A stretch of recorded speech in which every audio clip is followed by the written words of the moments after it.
Le 1er juillet 1890, Ladislas et Alexis, tous deux frères mineurs capucins de Toulouse en France, se présentent à Monseigneur Duhamel, archevêque d'Ottawa.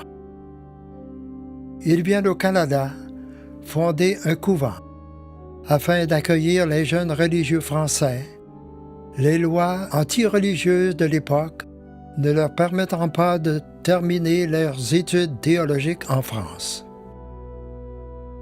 Monseigneur Duhamel accepte à condition que les frères capucins fondent une paroisse dans son diocèse. Les dominicains, qui sont à Ottawa depuis 1883, hébergent les frères Ladislas et Alexis et leur proposent de fonder une paroisse à partir de leur propre paroisse, qui comprendrait Mécanisville et Hintonburg, territoire que leur céderaient les dominicains. On assiste en 1890 à la construction de la première église. Elle est bénite le 1er mars 1891 par Monseigneur Duhamel. Le premier gardien du monastère, le frère Louis-Marie de Lombez, arrive à Ottawa le 6 janvier 1891. La construction du monastère s'effectue entre 1891 et 1894. Édifice qui comprend également le noviciat. En 1891, une cloche est offerte aux Capucins d'Ottawa par la communauté de Toulouse. Elle est bénite le 31 août par Monseigneur Brennan de Dallas. En 1894, une deuxième cloche est offerte. Elle porte le nom de Marie-Antoinette. Les frères mineurs capucins organisent dès le début de la paroisse plusieurs œuvres, confréries ou sociétés qui manifestent bien avec quelle ardeur ils se sont mis à la tâche. Vers 1896, le couvent compte une quarantaine de religieux, dont plusieurs scolastiques.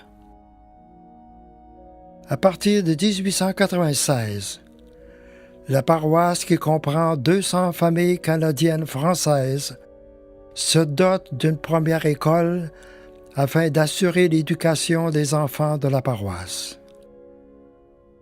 Le collège séraphique, qui est en soi un petit séminaire, est établi au sein du monastère de 1908 à 1952.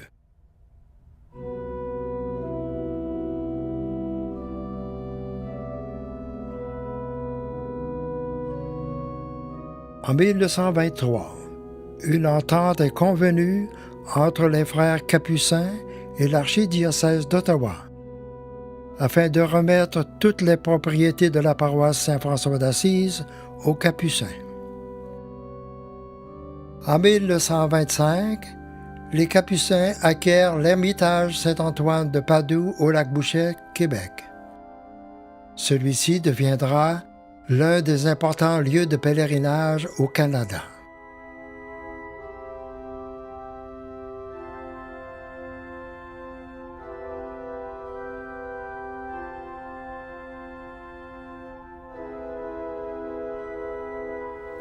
C'était un grand bâtiment qui m'étonnait beaucoup.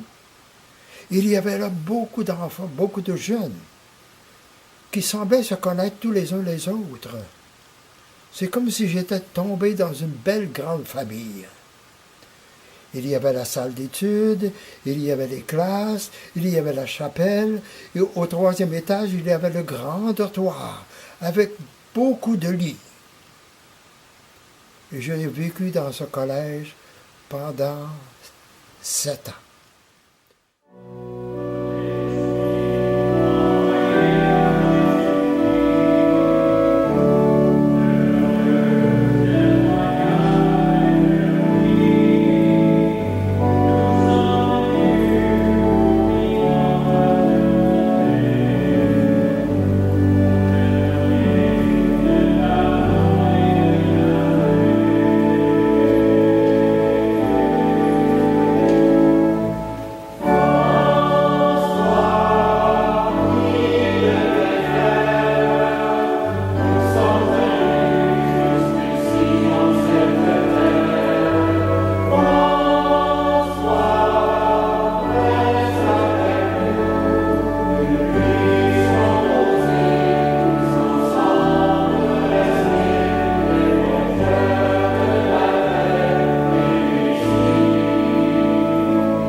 finalement, on a fait la demande pour entrer chez les Capucins.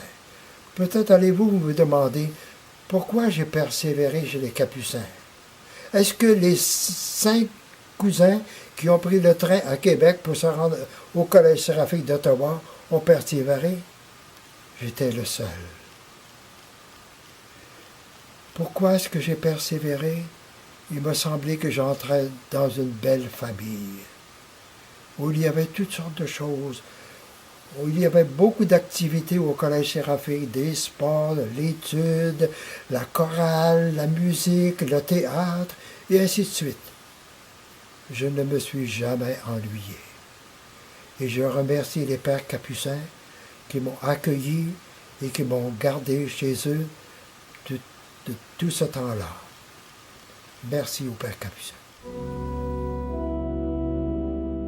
En 1952, le Collège séraphique d'Ottawa déménage à Saint-Augustin de Desmaures et devient le séminaire Saint-François.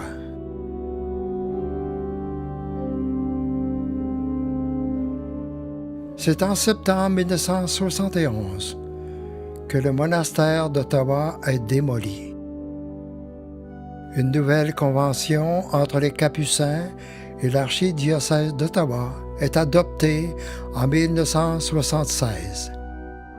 L'Église et ses terrains redeviennent la propriété de l'archidiocèse d'Ottawa.